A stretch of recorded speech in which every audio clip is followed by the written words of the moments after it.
G'day everyone, Peter McDonald and Bruce Ind here with you. We are on the land of the Kaurna people, but we know that the Uniting Church is spread throughout South Australia, so we recognise Aboriginal and Torres Strait elders from Adnyamathanha people, Anangu mob. We recognise the land we are on has been looked after by the custodians of the elders, and we pay our respects.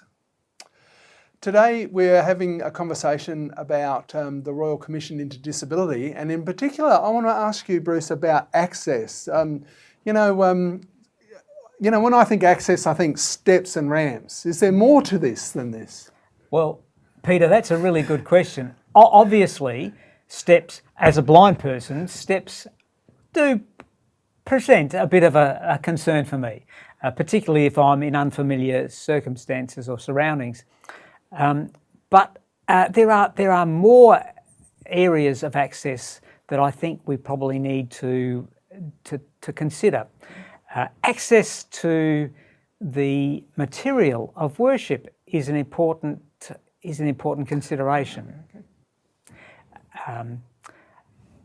As a blind person, I can't necessarily see a lot of the fine detail that is available to others.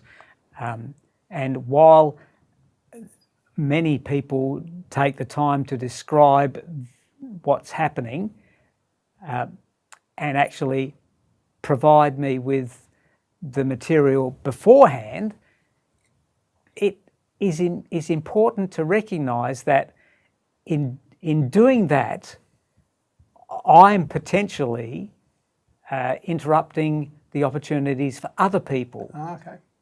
So I think that's an important thing for me as a person with a disability to understand, that people can provide mechanisms for me to experience and engage with worship and with activity within the congregational context, but it's also important that I'm able to ask for support as I need it.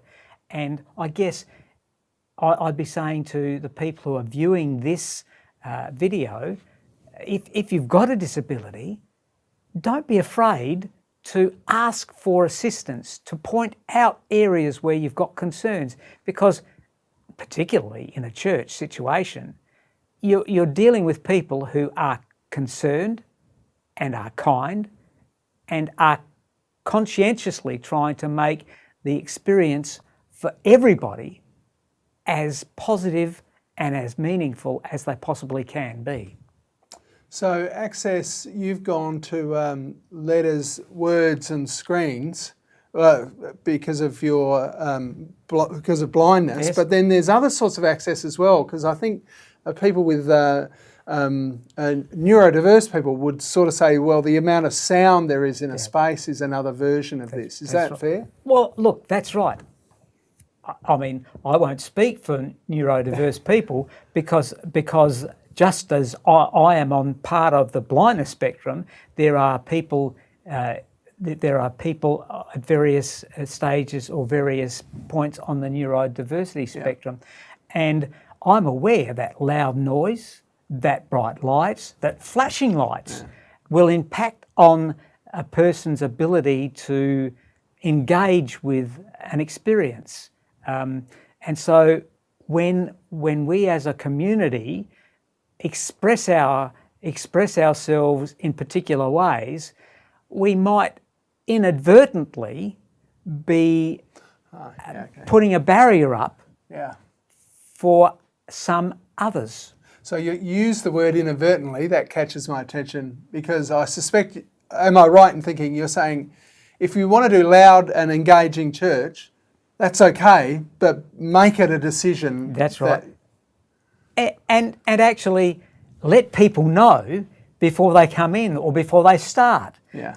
We're all used to hearing people say, please turn off your mobile phones, etc., and so on. Well, it's just a simple additional sentence to say, this time in worship, we're going to have a lot of noise, or we're going to have a lot of flashing lights, or whatever.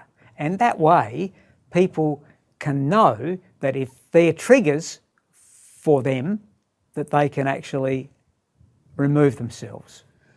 So it sounds like access is a key issue because it's something that church councils and the synod property people will need to engage with and are engaging with, because property, the space we're in, the design space we're in, profoundly affects how people can engage with one another and with worship, and we want that to go well. We want it to be inviting. And of course, there are 19th century buildings that many of our communities have to cope with.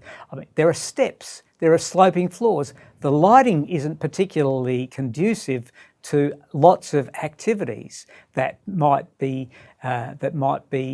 important for worship, and so those are the things that are challenges for us all to consider, and particularly for church councils to be. It's one more thing for them to be worrying about, I guess, isn't it? Bruce, thanks for your time today. Thanks.